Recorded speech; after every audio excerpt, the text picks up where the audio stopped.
I remember once I had just started dating Ron, and an ex-boyfriend called me. I was at my mom's house visiting for the holidays, and when he called, I was surprised because I honestly hadn't heard from him since high school. And so we're on the phone, we're catching up, whatever, talking. Nothing crazy, nothing left, nothing. We good. And then he starts going left. He's like, you remember we were together and we used to, and I was like, whoa, what we doing? What's happening? No, we ain't doing that. We ain't doing that. He's like, oh, no, I was just saying, like, man, like, when we were together, like, man, that was like some of the best days of my life. Like, I was so happy, like, I don't know, like, I miss you. I was like, whoa, pause. I was like, I'm dating. He's like, oh, well, tell me about your boyfriend. I'm like, nah, I'm not doing that. What you need to know is that I got a boyfriend. If you want to have a conversation, like two cordial humans catching up because we were friends, I'm good to have that conversation. But anything past that, we ain't doing that. And so he's like, I respect. He's like, man, your boyfriend's so lucky, man. Like you know, like all these things. And I'm like, okay, like, thank you, like, very nice. All right. So, and then I hear a woman in the background. I'm thinking this is mom. So I'm like, oh, snap, you home? Like, yo, tell your mother I said what's up. He's like, oh, that's not my mom. I'm like, who's that? He's like, oh, that's my wife.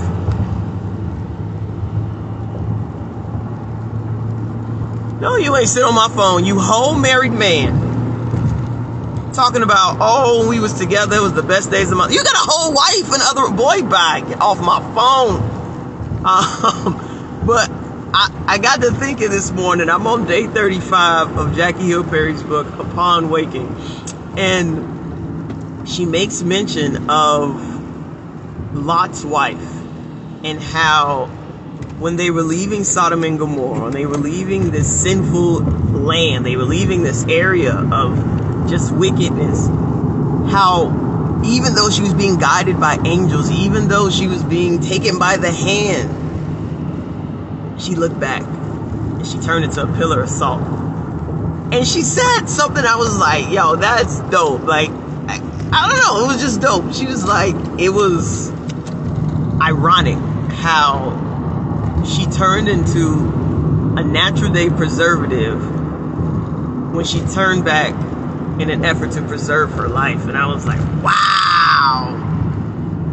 But it got me thinking, like, how often do I look back, right? And I'm not talking about reflection. I'm not talking about the type of looking back that, right, Nicole and I talked about in our episode of 30 Minutes of Power, looking back to get ahead. I'm not talking about the type of reflection and looking back that prompted me to write How to Spot a Fool. I'm not talking about that. I'm talking about looking back and ruminating on the good times and comparing them to your current situation. Like, how often do I think about the previous life I had before Jesus and then glorify it, make it sound better, more attractive, more appealing than this space, this beautiful place of relationship with God that I'm currently seated in? And like, I sat in judgment of old boy when he called me a whole wife in the other room talking about good times that we used to have. And I was like, you know what? I'm just as guilty. I'm just as guilty. No, I'm not actually. Let's be clear, but kind of, sort of, like, sin is sin, right? So I'm just as guilty when I don't appreciate the relationship that I currently have with God, and I start missing my former life. I start missing the sins I used to get into. I start missing the ways I used to cope with my anxiety. I start missing the friends I used to hang out with. I start missing the places I used to go. Like, when I start missing those things, like, I'm doing the same exact thing as this dude. I'm not appreciative of what God has me positioned right now. And so this morning, it's Tuesday morning, this snowy Tuesday morning, I got a challenge for you guys. I want you to take some time. Take some time this morning, this day. You get an opportunity to take some time. And I want you to really sit and think, in what ways are you glorifying your former days? In what ways Are you more alive when you think about the sin you used to get into than you are when you think about the sanctification that you're experiencing now? Maybe you're in a season of transition. A lot of us are. And this newness has got you scared. And instead of you embracing this newness that you're experiencing, you're reminiscing on the past. It could be a new job, and now you miss your old coworkers, even though they talked about you behind your back. Maybe you're in a new relationship, and you miss your ex, even though they cheated on you. Maybe, just maybe, you're missing a loved one. And while it's great to think about people that have gone ahead of us, I challenge you,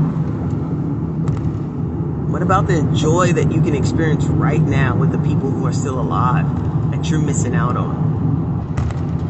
Because you can't get past that. I'm not telling you to get over it. I'm telling you to go through it. And as you go through it, remember the people around you who can help you get through it. So it's Tuesday. I want us to talk about it. Talk about those things that maybe you haven't even shared with anybody that you still ponder about. Maybe some of those activities that you still engage in and you thought they died in the waters of baptism, but they are very much alive. So as you go throughout your day, again, my encouragement is to don't glorify your former days of glory.